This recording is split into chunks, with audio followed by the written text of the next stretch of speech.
Welcome back. So starting out the week here, the guys are working on the last of the plugs for the strake, or actually the molds for the strakes now. So this is the upper left side strake mold. So that one's underway now. And you saw last time that I marked up the rear windows, so we're actually going to do something different with the side windows and the front windshield. We're going to spray it with this this sort of paint, kind of rubberized kind of paint that will protect them until we're ready to actually finish the whole aircraft. And this is the one of the A-frames that sort of supports the firewall, and there's the other one. So those molds, all the different materials are already cut for that, and peel ply and breathe the fabric and all that good stuff. So that's ready to lay up.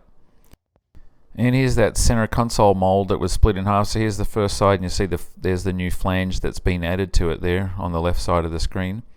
And so the other, now it has to be basically put back on the plug, and then the flange, the mating flange to that one, put on the other side of the mold, so that's yet to come. And you're probably getting tired of seeing these tests, but anyway, we had 3 more tests to do, and these were ones, the first 2 were ones that were post-cured, and they were baked in the oven to really set up the carbon fiber. So this is the first one there, and you can see just getting over 500 pounds there.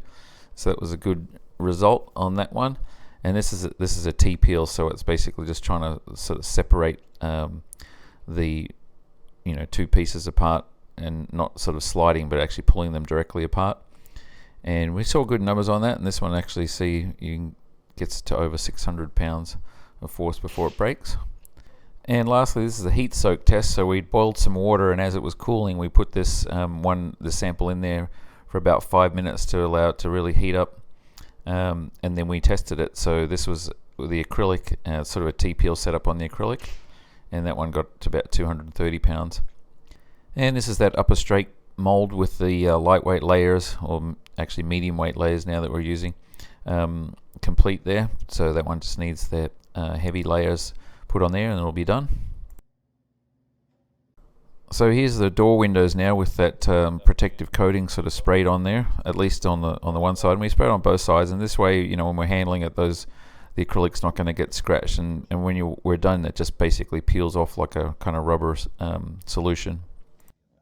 And this is that left lower side strake mold that was laid up last week, and just showing you there. See the static electricity on it collects all the dust, so just sort of wiping it down so you can see how it looks. And that one came out nicely. So that was the last of the lower strake molds that needed to be done.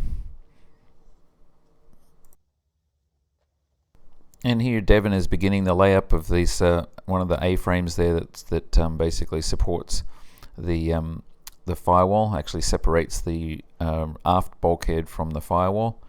So that one's pretty simple, really, just A-frame kind of shape there, and a little bit of core in there, and just some more to close it out, and then vacuum bagged.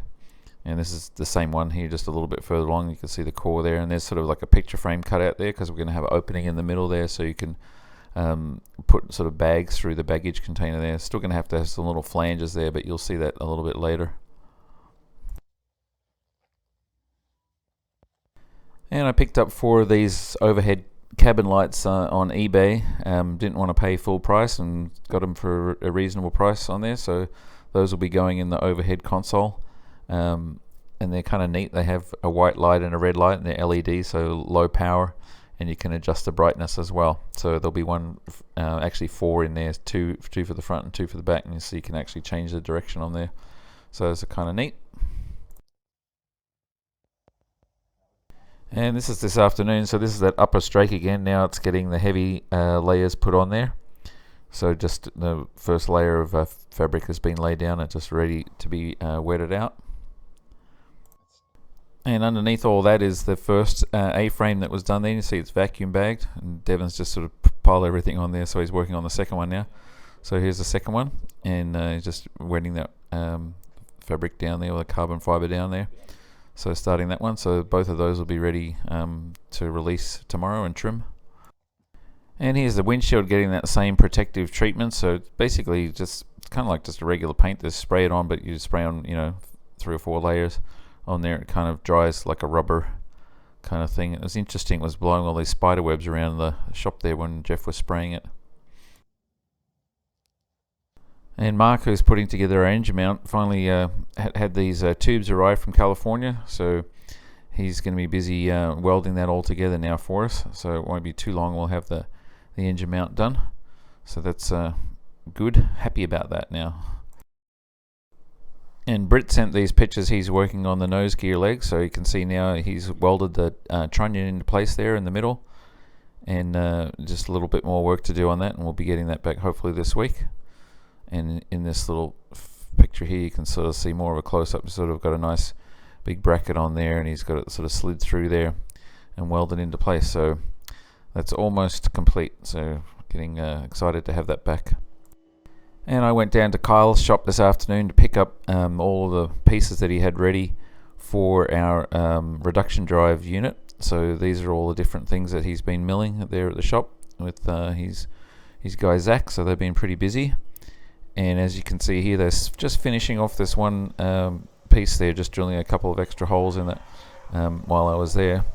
So there's a machine running. It's pretty neat. Man, that tool changer, it flips around so fast, you wouldn't want to be anywhere near that, or knock your arm off. So here it is, it's just started out drilling a narrower hole, and then it's sort of building up to a larger bit each time to get the hole done.